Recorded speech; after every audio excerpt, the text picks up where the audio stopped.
Ang lakas po ng ulan dito sa Nasugbo pero nandito ko sa bakery ng kaibigan ko dahil masasarap dito ang tinapay. Fresh ang mga tinapay.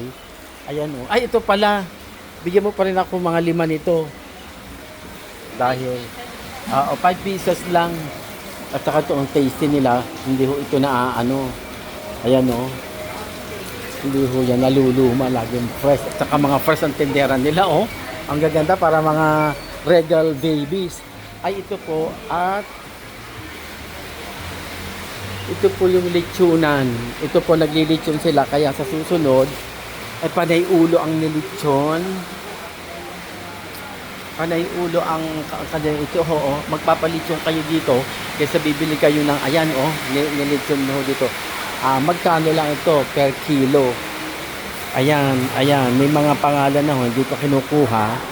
Dahil malakas ang ulan ay ito. Liempo. Wow, ang sarap nito. Super.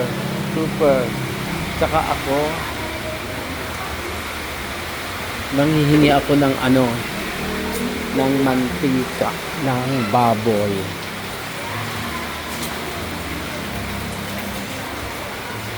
Ito na po sila.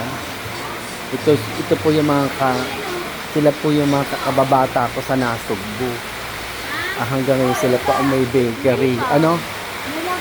Bumili ako ng tinapay kasi yun ang inaano ko sa ano. Anong gagawin mo dyan? Diyos ko.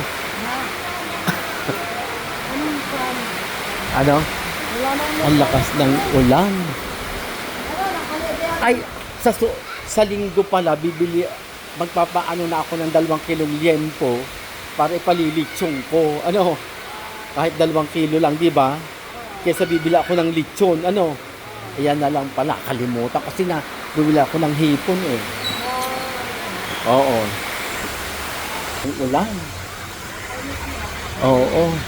Iingi ako ng konti mantika. Oo. Para sa aso ko.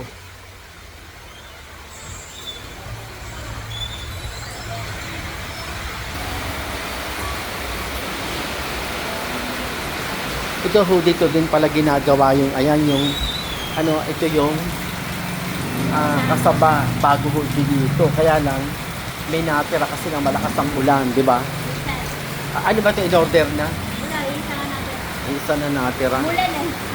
Kaya nga eh. Magkano isang tray noon? 240. Oo nga. Ayan ho, mabiling ho yung dito, yung kasaba na yan. Ayun ho, kasi hindi masyado naubos dahil umuulan.